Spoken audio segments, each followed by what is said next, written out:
श्रीमद् भगवत प्रेमियों,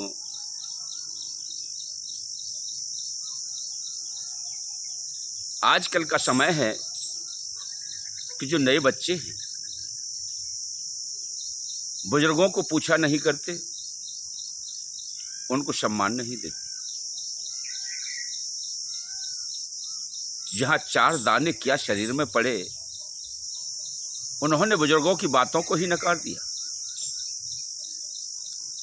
उनकी योग्यता को ही नहीं समझा।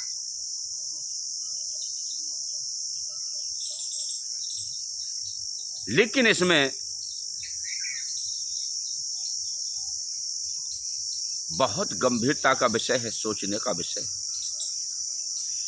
कि जब तक हम अपने से बड़ों से अनुभव प्राप्त नहीं करेंगे, तब तक अपने जीवन की जीवनचर्या को चला नहीं सकते। ये सत्य है। अरे अपने से बड़ों से हमेशा नतमस्तक होकर के आदर के साथ उनके साथ बैठें और कुछ अनुभव की बातें ग्रहण करें जो जीवन में काम आए। तो प्रिय बंधुओं, इस विषय में हमने देखा कि कुछ बच्चे बाबा जी के पास पहुंचे और बाबा जी के जहां श्रीमद् भागवत कथा का जो पाठ चल रहा था, वहां पर बैठने के तत्पश्चात उनकी दृष्टि उसी प्रकार रही, उधर ताकना, उधर झांकना, उधर ताकना, उधर झांकना।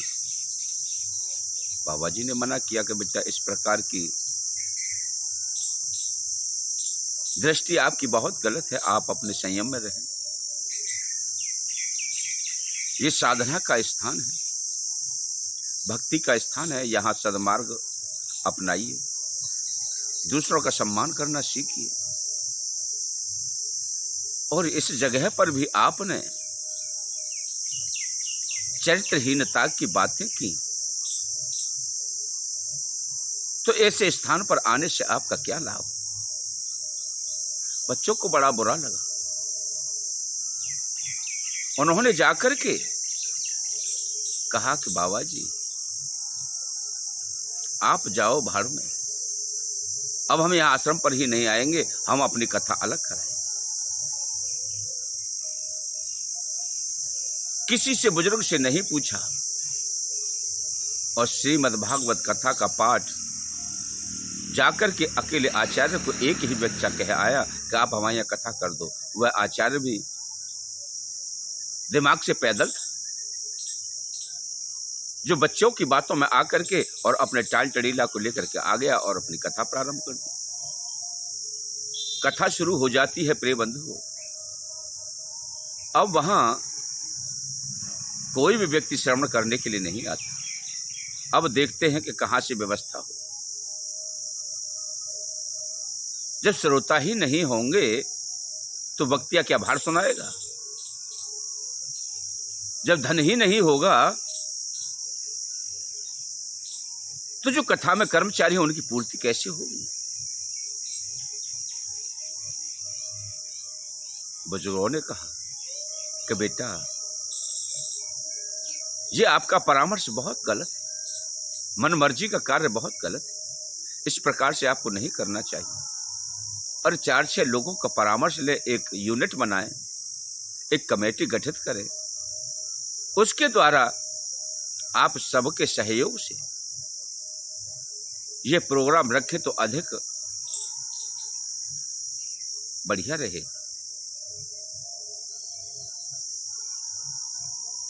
अब अपनी नजरों को नीचे डाल करके सुनते रहे। तो इसी में एक उदाहरण आता है प्रिय बंधुओं, कि एक गांव से बारात जा रही थी और बारात जाते समय बेटी वाले ने कह दिया कि भाई मेरी बारात में सभी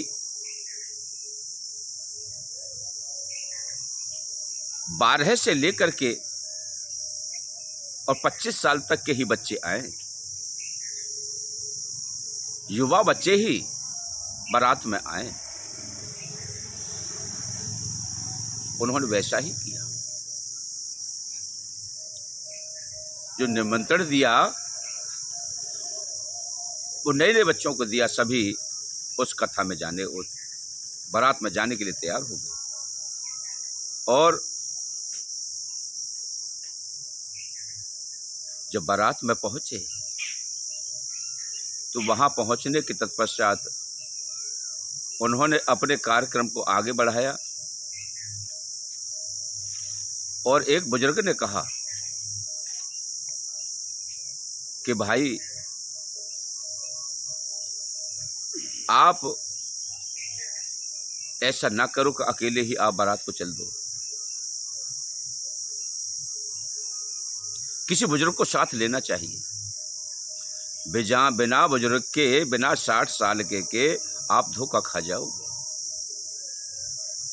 अरे दादा आप कैसी बातें करते हो, हम तो सब बुद्धि वाले हैं, समझदार बच्चे हैं, कैसे हम देखेंगे क्या होगा। चलो कोई बात नहीं बेटा, आप नए नए बच्चे चलो बारात को, लेकिन मुझे ऐसा करो कि आप एक संदूक में बंद करके आप वहां ले चलिए।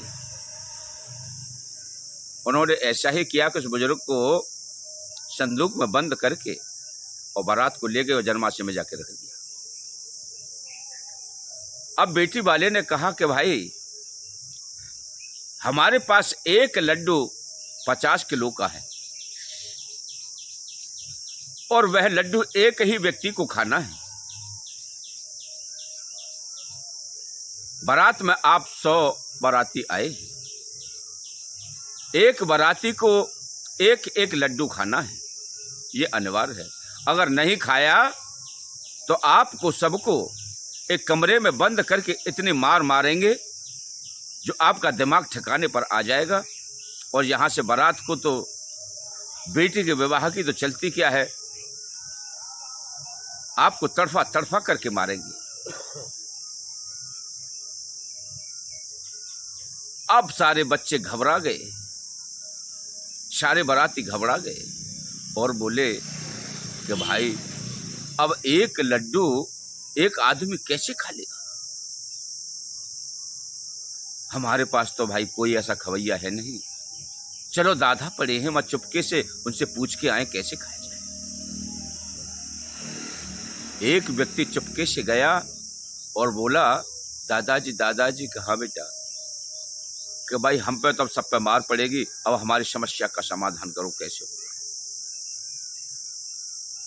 कि बेटा कर लो, आप तो सब नए बच्चे हो, दिमाग आप में है। कि ना दादा हम तो इस बात से फेल हो गए। तो सुनो, उस बेटी वाले से कह देना का एक लड्डू जो 50 किलो का है वो सारी बारात के लिए एक बार भेज दे। फिर उससे कहना कि दूसरा लड्डू हलवाइयों से कहे कि तैयार करें, दूसरा बना करके तैयार करें तब उसको भेजें।